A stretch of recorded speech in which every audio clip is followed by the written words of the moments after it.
Halo semua, saya Cahyo Adileksana, Field Facilitator dari Edu Farmers Foundation yang berbasis di Indonesia. Apa kabar ibu-ibu semua? Semoga sehat selalu ya. Setelah menanam, memanen, lalu menjual, apakah ibu-ibu sekalian pernah menghitung keuntungan dari hasil penjualan?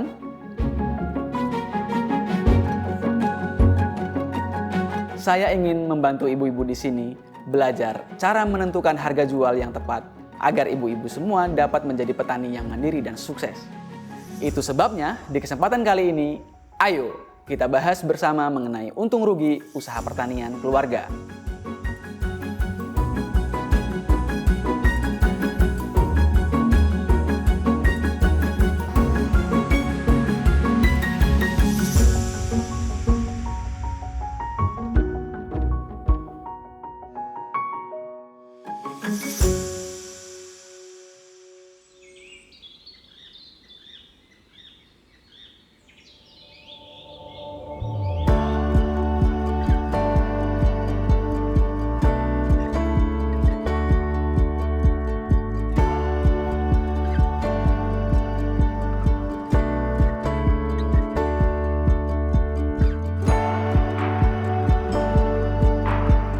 Topik ini sangat penting buat petani perempuan dalam menjalani proses dari produksi hingga penjualan agar lebih baik. Ada dua hal yang dapat dipelajari di video ini.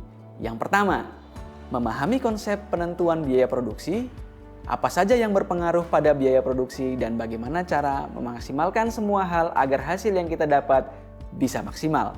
Yang kedua, menghitung biaya produksi usaha tani dengan mempertimbangkan biaya produksi serta perencanaan harga jual. Sebelum kita masuk ke materi kali ini, saya mau mengingatkan sedikit untuk ibu-ibu sekalian mempersiapkan beberapa peralatan. Di antaranya alat tulis dan buku saku, agar kita semua bisa ikut mendalami materi yang sedang disampaikan. Ibu-ibu, saya mau memperkenalkan sebuah prinsip yang namanya prinsip 4T. Tepat waktu, tepat jenis, tepat dosis, dan tepat jual. Tepat waktu untuk melakukan rangkaian aktivitas budidaya dan penjualan. Tepat jenis, membeli produk pertanian yang berkualitas sesuai dengan kebutuhan. Tepat dosis dalam mengaplikasikan ke tanaman, serta tepat jual pada pembeli yang memberikan harga bersaing. Sebenarnya kenapa sih kita harus membahas tentang biaya produksi? Yuk kita coba perhatikan tahapan-tahapan usaha tani. Pertama-tama, dimulai dari persiapan lahan.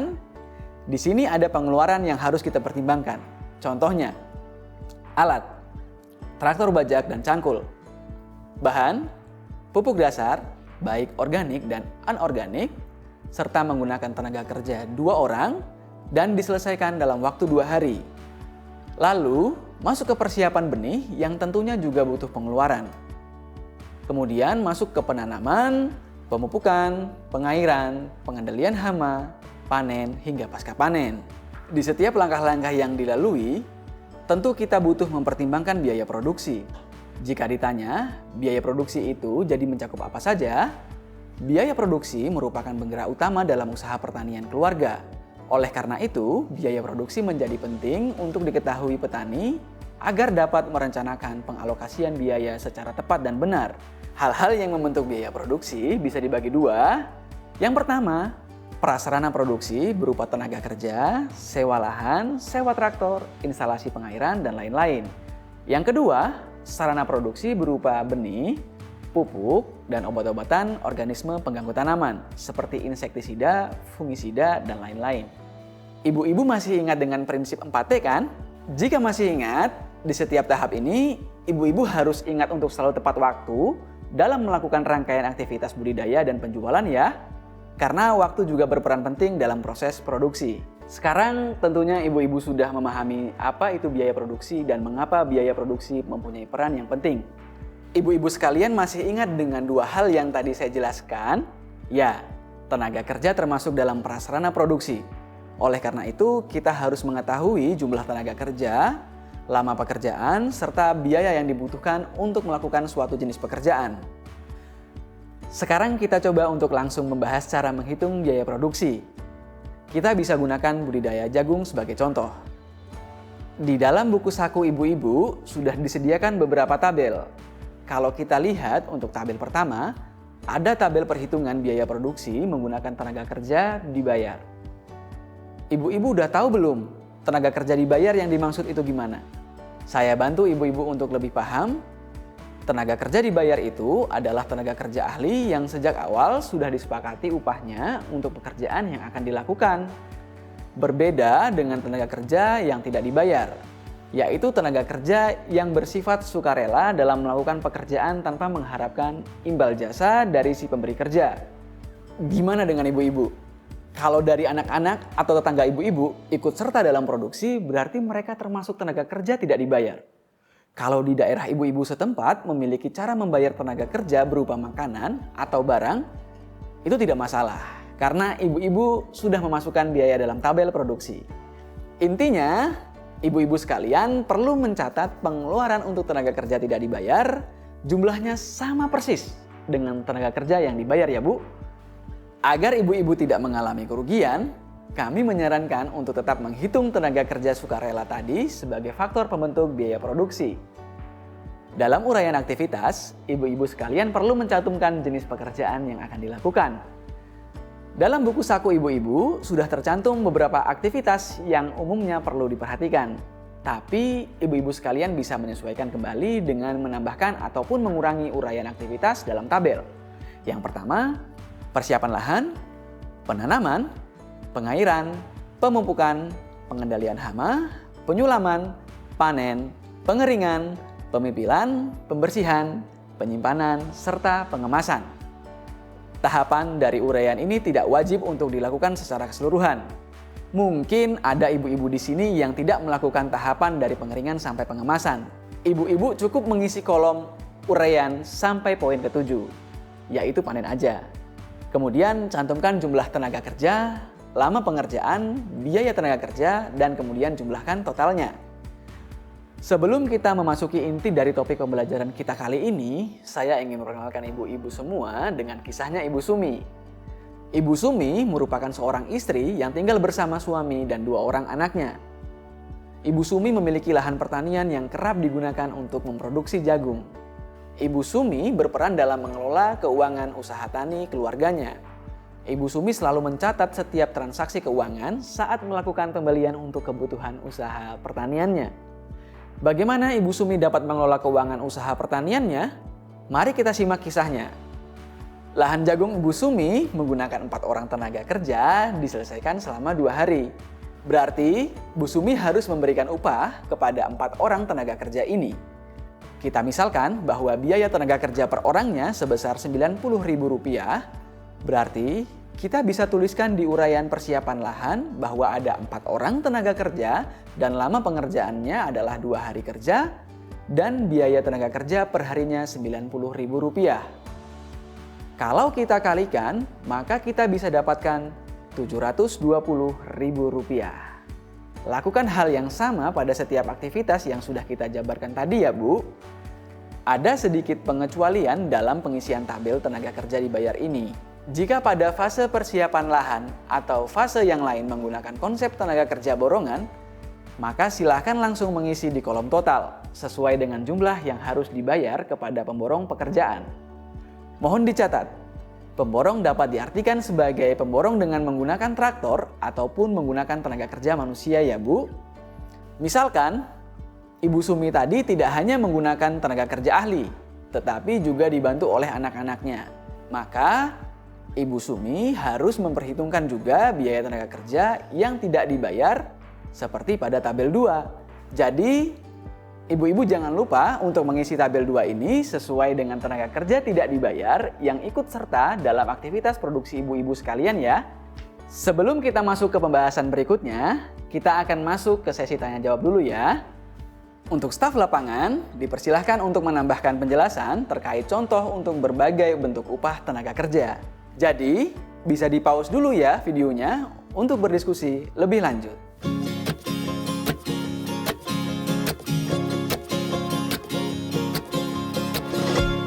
Selain perhitungan biaya produksi terkait tenaga kerja dibayar dan tidak dibayar, ada juga perhitungan kebutuhan input produksi ya Bu.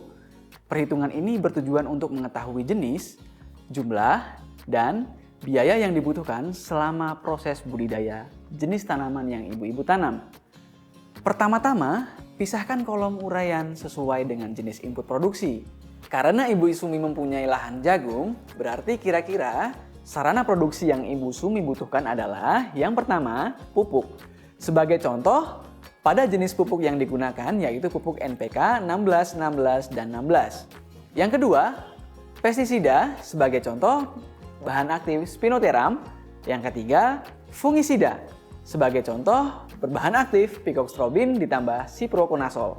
Yang keempat, benih sebagai contoh menggunakan benih jagung Pionir P27 Gajah. Ibu-ibu dapat menyesuaikan uraian dengan kebutuhan ibu-ibu sekalian saat melakukan proses budidaya ya Bu. Setelah menuliskan bahan-bahan yang digunakan dalam produksi, cantumkan juga jumlah penggunaan sesuai dengan satuan beratnya. Sebagai contoh, penggunaan benih Pionir P27 sebanyak 10 kg. Di sebelahnya dituliskan harga berdasarkan satuan belinya ya Bu. Misalkan, harga benihnya Rp96.000 per kilogram. Setelah itu, totalkan harga yang dikeluarkan dengan cara mengkalikan jumlah penggunaan dengan harga tersebut. Misalnya tadi ada 10 kg benih seharga Rp96.000. Berarti total yang dikeluarkan Ibu Sumi untuk benih adalah 10 kilo dikali Rp96.000 yaitu Rp960.000. Selanjutnya, ibu-ibu coba lakukan hal yang sama untuk setiap bahan yang digunakan ya. Lalu jumlahkan kembali dari seluruh total biaya, pupuk, pestisida, fungisida, dan benih untuk mendapatkan total biaya sarana produksi pertanian ibu-ibu. Jangan lupakan prinsip 4T kita ya Bu-ibu. Tepat jenis dalam membeli produk pertanian yang berkualitas mengambil peran penting agar hasil produksi semakin maksimal. Tetapi juga harus tepat dosis dalam mengaplikasikan ke tanaman. Jangan sampai berlebih ataupun kekurangan. Oke, kira-kira ibu-ibu ada yang mau ditanyakan terlebih dahulu? Staf lapangan disarankan untuk menjelaskan perhitungan ekonomis penggunaan produk berkualitas lebih lanjut kepada ibu-ibu agar dapat memantik diskusi.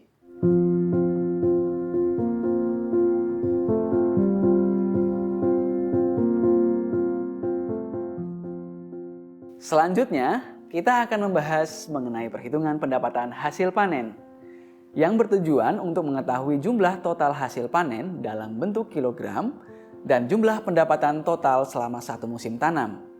Selain itu, ibu-ibu juga bisa memperkirakan hasil panen ke depannya. Bagaimana sih cara ngisinya? Mulai dengan mengisi nomor 1, berdasarkan total hasil panen dalam bentuk jagung pipil.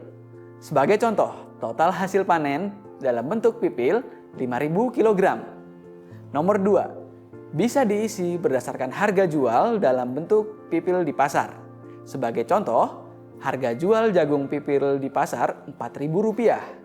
Terakhir, nomor 3, diisi dengan hasil proses hitung total hasil panen dalam bentuk pipil 5.000 kg dikali dengan harga jual pasar Rp4.000 sama dengan Rp20 juta.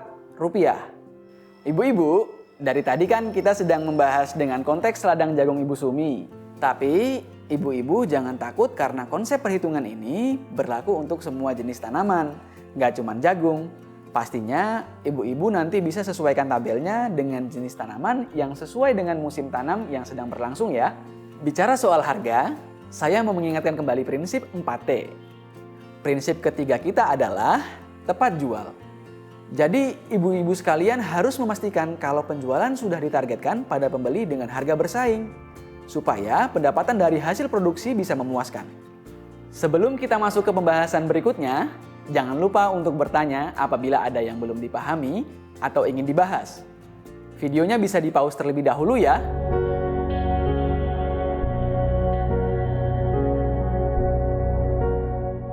Sekarang kita akan membahas mengenai perhitungan untung rugi dalam keuangan usaha tani. Ibu-ibu, masih ingat dengan contoh kita di awal dengan lahan jagung Ibu Sumi? Tadi kita sudah menghitung biaya tenaga kerja, biaya sarana produksi, dan juga pendapatan. Sekarang yuk, kita totalkan untuk menghitung hasil usaha Ibu Sumi secara keseluruhan. Secara umum, cara menghitung biaya produksi total adalah biaya produksi sama dengan biaya tetap ditambah biaya tidak tetap. Biaya tetap meliputi sewa lahan, pajak bumi dan bangunan, dan lain-lain. Sementara itu, biaya tidak tetap meliputi tenaga kerja, pupuk, pestisida, benih, dan lain-lain. Intinya, biaya produksi adalah total dari semua yang ibu-ibu sekalian keluarkan selama proses budidaya. Kita bisa melihat kembali dari perhitungan kita di tabel-tabel sebelumnya untuk mengisi tabel 5 ya Bu. Baris pertama diisi dengan total biaya tenaga kerja dibayar seperti pada tabel 1. Baris kedua diisi dengan total biaya tenaga kerja tidak dibayar seperti pada tabel 2. Baris ketiga diisi dengan total kebutuhan input produksi seperti pada tabel 3. Baris keempat diisi dengan pengeluaran lain. Misalkan, ibu-ibu mempunyai pengeluaran pada biaya sewa lahan dalam satu musim tanam, bisa dicantumkan di sini. Jumlahkan keseluruhan total biaya produksi. Rp720.000 ditambah Rp720.000 ditambah Rp4.022.000 sama dengan Rp5.462.000. Sebelum kita masuk ke pembahasan berikutnya, apakah ibu-ibu ada yang mau ditanyakan terlebih dahulu? Jangan malu-malu. Videonya bisa di-pause dulu, kami menanti pertanyaan menarik dari ibu-ibu.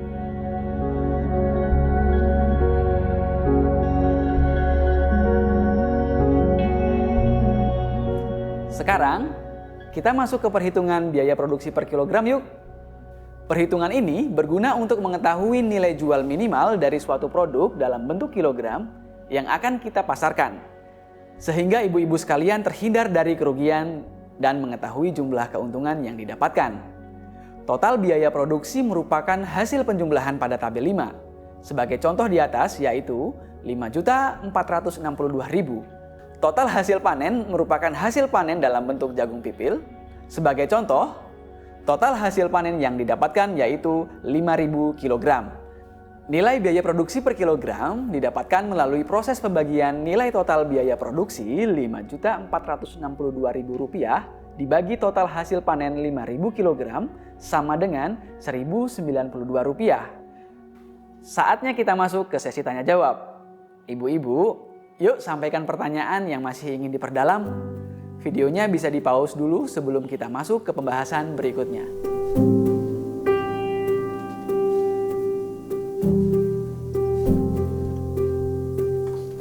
Ibu-ibu, perhitungan keseluruhan ini belum lengkap sampai kita mendapatkan pendapatan bersih. Yuk kita hitung pendapatan bersih untuk mengetahui keuntungan bersih dari usaha budidaya suatu jenis tanaman.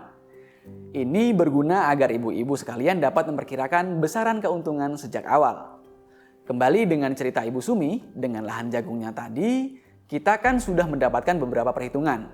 Sekarang, kita gabungkan untuk melihat pendapatan bersih dari lahan jagung Ibu Sumi. Pada kolom yang pertama, tuliskan total penerimaan. Total penerimaan ini didapat dari hasil proses pengkalian pada tabel 4 pendapatan total. Lihat, seperti yang sudah kita hitung tadi, pendapatan total kita adalah Rp20 juta. Di baris kedua, kita isi dengan total biaya produksi. Coba kita lihat tabel 5. Tadi kita sudah dapatkan totalnya seharga Rp5.462.000. Lanjut ke bawahnya, kita udah bisa dapat pendapatan bersih. Angka total penerimaan tadi kan ada Rp20 juta, dikurangi dengan total biaya produksi sebesar Rp5.462.000. Jadi hasilnya adalah Rp14.538.000. Berarti ini dia pendapatan bersih yang didapat dari lahan jagung Ibu Sumi. Coba kita bahas satu contoh lagi. Bagaimana kalau Bu Sumi ingin menaikkan keuntungan dari 14 juta jadi lebih tinggi? Berarti Bu Sumi harus mengurangi pengeluaran atau meningkatkan hasil usahanya. Pengeluaran yang sebaiknya dikurangi adalah pengeluaran yang tidak berpengaruh ke hasil. Misalnya, kalau Bu Sumi mengganti benih yang digunakan, harga benih yang tadinya Rp96.000 menjadi Rp70.000, tetapi kemudian kalau hasilnya turun 1 ton, ini berarti Ibu Sumi sudah menghemat pengeluaran sebanyak Rp500.000 per hektar. Tetapi pendapatannya turun 4 juta. Kalau begini, keuntungan tidak bertambah, tetapi malah berkurang. Wah, nggak disangka sudah sampai pada perhitungan keseluruhan untuk pendapatan usaha tani keluarga. Ibu-ibu ada yang ingin ditanyakan? Yuk kita bahas semua hal yang ibu-ibu masih penasaran. Videonya di-pause dulu ya.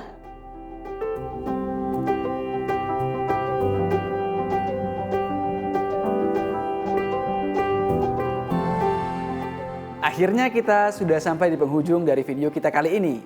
Berikut rangkumannya. Yang pertama, untuk memastikan keuntungan, penting untuk menghitung pengeluaran dari setiap tahapan produksi untuk nantinya dibandingkan dengan total pendapatan dari penjualan. Yang kedua, untuk mendapatkan keuntungan tinggi, tidak selalu harus menentukan pengeluaran yang paling rendah, tapi perlu membandingkan dengan hasil. Harga murah tidak menjamin lebih ekonomis. Utamakan efektivitas dan kualitas. Pastikan, sebelum kita mengakhiri sesi kita kali ini, ibu-ibu jangan lupa terapkan prinsip 4T ya. Tepat waktu, tepat jenis, tepat dosis, dan tepat jual. Saya, Cahyo Adileksana, mewakili Edu Farmers Foundation, Grow Asia, Corteva, dan Prisma, ingin menyampaikan selamat. Selamat berkarya, selamat bertambah hebat, ibu yang hebat, bagikan manfaat.